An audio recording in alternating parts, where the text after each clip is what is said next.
দিল্লির এক নির্জন ভবনে বিজেপির মিডিয়া সেল।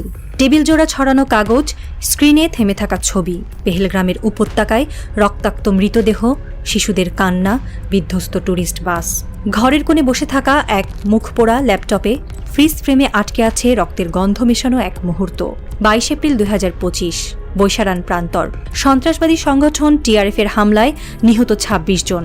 টার্গেট ছিল হিন্দু পর্যটক। হত্যার আগে ধর্ম জিজ্ঞেস করে গুলি চালায় হামলাকারীরা। নিখোঁজ 4 জন, আহত আরও 13। শ্রীনগর থেকে আসা অ্যাম্বুলেন্স, আতঙ্কিত স্থানীয় দোকানি এবং দৌড়ে পালিয়ে বাঁচা পর্যটক। ঘটনাস্থলে এক ভয়াবহ চিত্র। আর দিল্লিতে তখন আলোচনা চলছে এক নতুন প্রজেক্ট নিয়ে, মিশন পেহেলগ্রাম। না, সিনেমা এখনো হয়নি, তবে পরিকল্পনা শুরু। যেভাবে অতীতে Uri, Kashmir files, the Kerala story তৈরি হয়েছিল নির্বাচনের মুখে, সেভাবেই এবার আসতে পারে এই মিশন।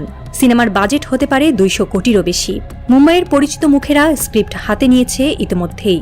শুটিং হতে পারে লাদাখ বা জয়পুরে। ইতিমধ্যে রাজস্থানে কিছু প্রপ সেট তৈরির নির্দেশ গেছে। ফিল্মফেয়ারের গুঞ্জন, ছবির পরিচালক হতে পারেন এক জাতীয় পুরস্কারপ্রাপ্ত নির্মাতা। একজন মিডিয়া বিশ্লেষক বললেন, বিজেপির প্যাটার্ন স্পষ্ট।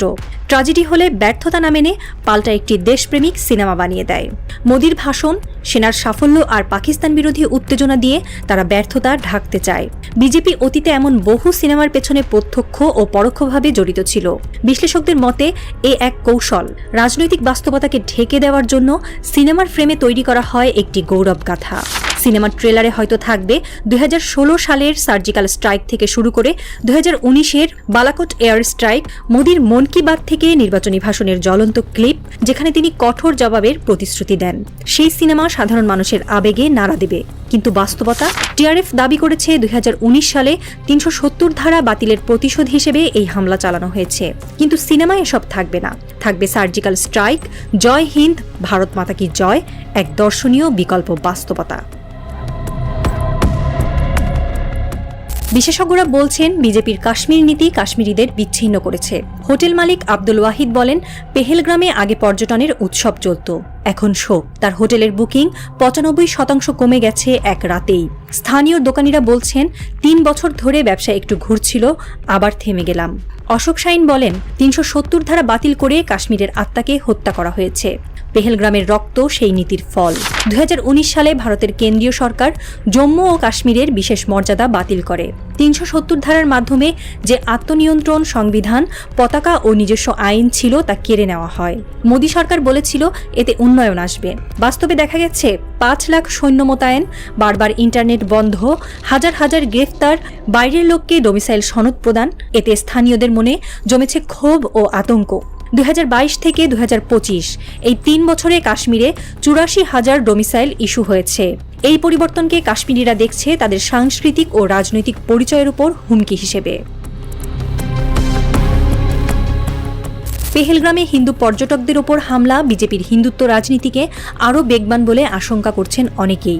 মুসলিম বিরোধী উত্তেজনা ছড়ানোর জন্য অতীতে এমন ঘটনা বিজেপি ব্যবহার করেছে। প্রতিমা সিং বলছেন, এই হামলার বাস্তবতা কাশ্মীরের ক্ষোভ, কিন্তু মোদির সিনেমা সেটিকে বানিয়ে তুলবে হিন্দু মুসলিম দ্বন্দ্বের টুল। নাগরিকত্ব সংশোধনী আইন, সিএএ, জাতীয় নাগরিকপঞ্জি, এনআরসি ও কাশ্মীরের সামরিকীকরণ সব মিলে দেশের সংখ্যালঘুদের মধ্যে আতঙ্কের বাতাবরণ তৈরি করেছে। পেহেলগ্রামের মতো হামলা সেই বিভাজন আরও গভীর করতে পারে, বিশেষত এমন এক সময় যখন মণিপুর, আসাম, পশ্চিমবঙ্গের মতো রাজ্যেও হিংসাত্মক উত্তেজনা ছড়াচ্ছে। এক বিশ্লেষক বললেন, এই সরকার দেশকে একক জাতীয়তাবাদের ছাঁচে ফিট করতে চাইছে, বৈচিত্র্যকে হুমকি মনে করছে।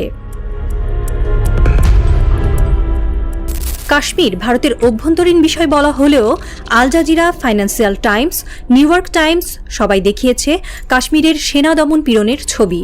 জাতিসংঘের মানবাধিকার কাউন্সিল একাধিকবার উদ্বেগ প্রকাশ করেছে। শান্তি মুখার্জি বলেন, বলিউড ভারতের জনগণকে বিভ্রান্ত করতে পারে, কিন্তু জাতিসংঘে সিনেমার স্ক্রিপ্ট চলে না। পেহেলগ্রামের সত্য এখন আন্তর্জাতিক আঙিনায় স্পষ্ট। এদিকে চীন পাকিস্তান জোটের কার্যকলাপ কাশ্মীর উপত্যকায় বেড়েছে। 2023 সালে চীনের ড্রোন কাশ্মীর সীমান্তে দেখা গেছে। প্রতিরক্ষা বিশ্লেষক রাজীব গুপ্ত বলেন, চীন ও পাকিস্তান এখন এক কৌশলগত মিত্র। কাশ্মীর তাদের নজরদারিতে আছে।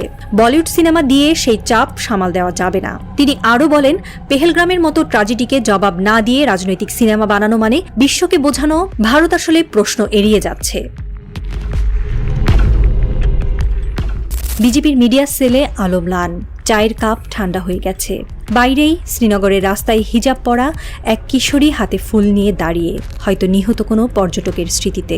তার পাশে দাঁড়িয়ে এক বৃদ্ধ, হাতে প্ল্যাকার্ড, আমরা শান্তি চাই, সিনেমা নয়। আর মুম্বাইয়ে সাউন্ড স্টেজ তৈরি হচ্ছে, শুটিংয়ের জন্য প্রস্তুত স্পট বয়রা, ক্যামেরার ফোকাস প্রস্তুত মোদির বডি ডাবলকে ধরার জন্য। মেকআপ রুমে অভিনেতা দাঁড়িয়ে দেশপ্রেমিক জওয়ানের পোশাকে। ডিরেক্টর বলছেন, এই দৃশ্যে তোমার চোখে থাকতে হবে প্রতিশোধের আগুন।